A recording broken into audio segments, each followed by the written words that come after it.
श्री स्वामी समर्थ. जय जय स्वामी समर्थ. नमस्कार मैत्रिणींनो, स्वागत आहे तुम्हा सर्वांचं पुन्हा एकदा माझ्या या नवीन व्हिडिओमध्ये. तर उद्या आहे 17 ऑगस्ट आणि या 17 ऑगस्टला आलेला आहे पहिला श्रावणी सोमवार आणि याच दिवशी नागपंचमीचा असा दुर्मिळ योगसुद्धा जुळून येत आहे. आणि जेव्हा असे दोन योग एकत्र जुळून येतात तेव्हा सुवर्ण योग निर्माण होतो. आपल्याला या श्रावण महिन्यातील पहिल्याच सोमवारी महादेवांची आणि नागदेवतेची एकाच दिवशी पूजा करण्याची सुवर्ण संधी प्राप्त झाली आहे. हिंदू धर्मशास्त्रानुसार श्रावण सोमवारी नागपंचमी आल्यामुळं या दिवशी केलेली पूजा, उपाय, सेवा याचं फळ आपल्याला दुप्पटपटीनं प्राप्त होतं. आपल्या हिंदू धर्मात नागाला केवळ साप म्हणून पाहिलं जात नाही, तर त्यांना नागदेवता म्हणून पूजनीय स्थान दिलं गेलं आहे. श्रावण महिना हा भगवान शिवशंकरांना समर्पित केला जातो. भगवान शिवशंकरांच्या गळ्यात नाग विराजमान असल्यामुळं श्रावणातील नागपंचमीचं विशेष आणि धार्मिक असं महत्त्व आहे.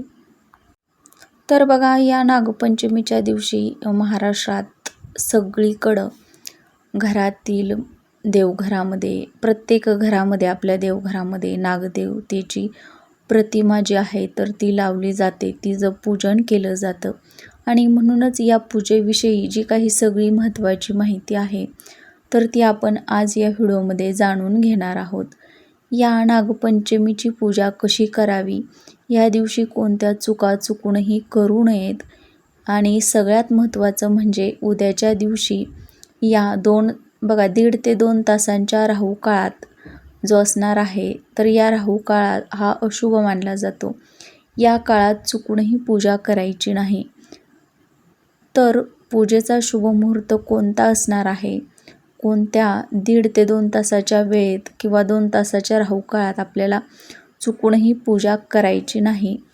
तसेच श्रावण सोमवार आणि नागपंचमी एकाच दिवशी आल्यामुळं सर्वप्रथम श्रावण सोमवारची पूजा करावी की नागपंचमीची पूजा करावी याची सुद्धा माहिती जी आहे तर ती आपण या व्हिडिओच्या माध्यमातून पाहणार आहोत.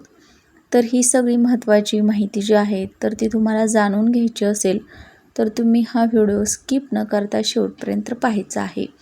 चॅनलवरती पहिल्यांदा आला असाल किंवा पहिल्यांदाच भेट दिली असेल तर चॅनलला सबस्क्राईब करायचं आहे.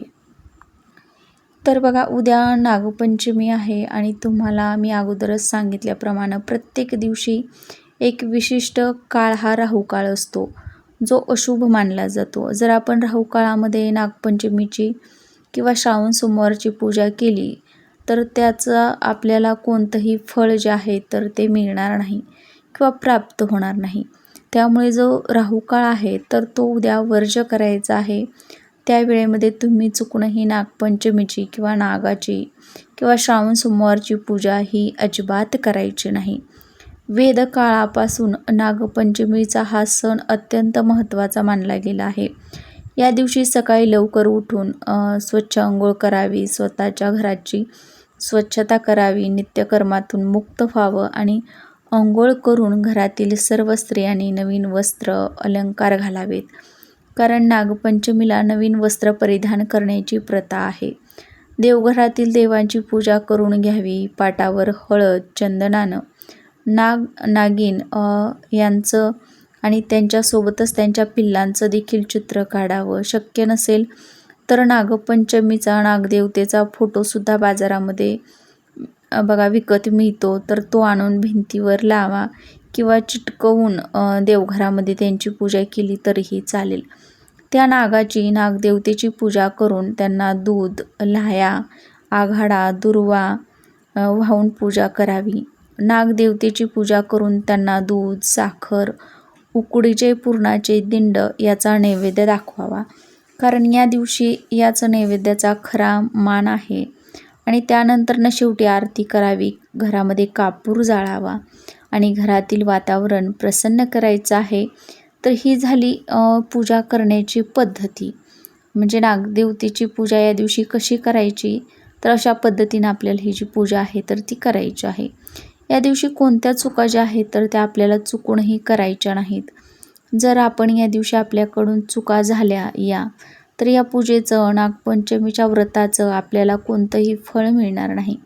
उलट याचे वाईट परिणाम जे आहेत तर ते आपल्याला भोगावे लागतील. संकट, अडचणी आपल्या मागे लागतील. आणि म्हणूनच आपल्याला उद्या नागपंचमीच्या दिवशी बघा, तुम्ही काहीच नाही केलं तरीही चालेल, तुम्ही काही करू नका. पण ज्या काही चुका आहेत तर त्या तुम्हाला आवर्जून टाळायच्या आहेत. तुमच्या हातून या चुका होता कामा नयेत. आणि त्यामध्ये पहिली चूक म्हणजे बघा, या नागपंचमीच्या दिवशी काहीही चिरू नका, कापू नका किंवा तळू नका. चुलीवरती तवासुद्धा ठेवू नका, कारण तवा हा नागाच्या फणीसारखा मानला जातो आणि म्हणूनच या दिवशी चुलीवरती किंवा गॅसवरती तवा ठेवणं अशुभ मानलं जातं. म्हणून या दिवशी तवा, कढईचा वापर करू नका. तसेच कोणताही पदार्थ तळून किंवा भाजून करू नका. कुठल्याही भाज्या आपल्याला या दिवशी करायच्या असतात तर त्या एक दिवस अगोदरच आपण चिरून ठेवायच्या आहेत. या दिवशी बघा, चुकूनही आपण चाकू, सुई यासारख्या धारदार वस्तूंना स्पर्शसुद्धा करू नका. त्या वस्तू एका बाजूला आपल्याला ठेवायच्या आहेत, जेणेकरून घरातील कोणतीच व्यक्ती याचा वापर करणार नाही किंवा यातला स्पर्श करणार नाही. त्याचबरोबर या दिवशी जमीन खणू नये, म्हणजे बघा शेतामध्ये नांगर चालवू नये. त्यासोबतच या दिवशी झाडे झुडपेसुद्धा तोडू नयेत किंवा या दिवशी झाडे झुडपेसुद्धा लावू नयेत. तर बघा, आता ज्यांना गुरांचा चारा, बघा गावाकडे गुरांना दररोज चारा, जी वैरण आपण म्हणतो, तर ती शेतातून आपण आणत असतो. तर अशा परिस्थितीमध्ये आपण एक दिवस अगोदर हा गुरांचा चारा आणून ठेवू शकतो. भरपूर प्रमाणामध्ये आपल्याला किमान 2 दिवस जाईल असा चारा आपल्याला आपल्या गुरांसाठी आणून ठेवायचा आहे.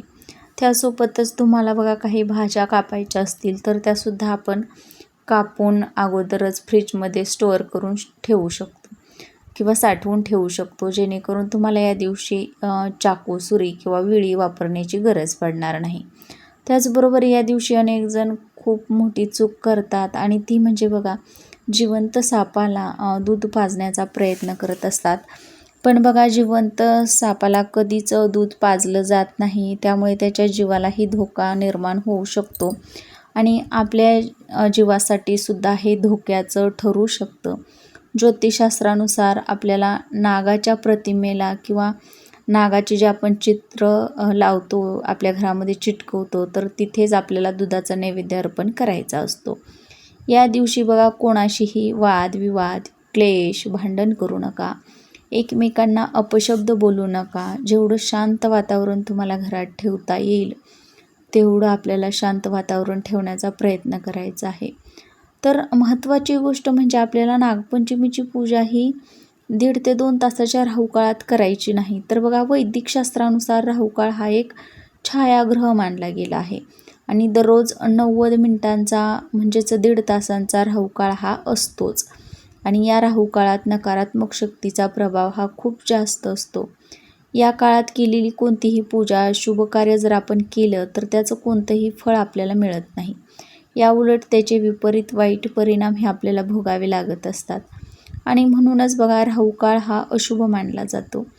राहुकाळ हा एक छायाग्रह असून तो भ्रम आणि विघ्न निर्माण करत असतो. म्हणूनच या काळात बघा, केलेली पूजा अडथळे, विघ्न, बाधा निर्माण करत असते. तर उद्या नागपंचमीच्या दिवशी राहुकाळ बघा कधी सुरू होत आहे, तर सकाळी 7:52 ते सकाळी 9:27 हा जो आहे तर तो राहुकाळ असणार आहे.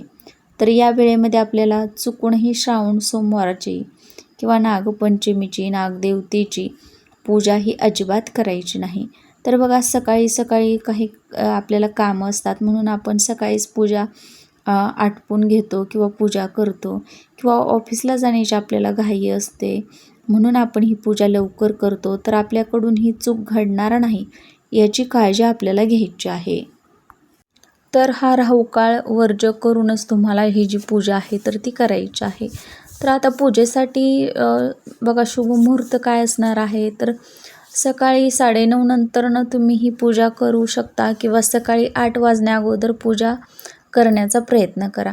आता बघा पूजेचा शुभ मुहूर्त हा कोणता असणार आहे, तर बघा उद्या सकाळी 6 ते 7:30 वाजेपर्यंत अतिशय शुभ मुहूर्त आहे. या वेळेमध्ये तुम्ही नागपंचमीची श्रावण सोमवारची पूजाही अवश्य करू शकता. तसेच या दिवशीचा दुसरा शुभ मुहूर्त जो आहे तर तो दुपारी 11:59 ते दुपारी 12:51 हा सुद्धा एक शुभ मुहूर्त आहे. या मुहूर्तावरती सुद्धा जर तुम्हाला पूजा करणं शक्य असलं तर तुम्ही पूजा करू शकता. कारण आपण जी पूजा शुभ मुहूर्तावरती करतो तर त्या पूजेचं आपल्याला 100% फळ, शीघ्र फळ प्राप्त होतं. म्हणून शुभ मुहूर्त हा खूप महत्त्वाचा असतो. जर आपण शुभ मुहूर्तावर पूजा केली तर भगवान शिवशंकर आणि नागदेवतेचा आशीर्वाद हा आपल्याला प्राप्त होईल. तुमच्या आयुष्यातील सर्व संकट, दुःख, अडचणी, आजारपण हे कायमचं दूर होईल. आता पाहूयात हे दोन्ही योग एकत्र आले तर मग कोणती पूजा अगोदर करावी, तर श्रावण सोमवारची की नागपंचमीची. तर बघा ज्योतिषशास्त्रानुसार श्रावण सोमवारची पूजा ही सुरुवातीला म्हणजे सर्वप्रथम करून घ्यावी आणि नंतरनं नागपंचमीची म्हणजेच नागदेवतेची पूजा करावी. कारण नाग हे भगवान शिवशंकरांचे अलंकार आहेत आणि म्हणूनच श्रावण सोमवारची पूजा ही आपण अगोदर करायची आहे.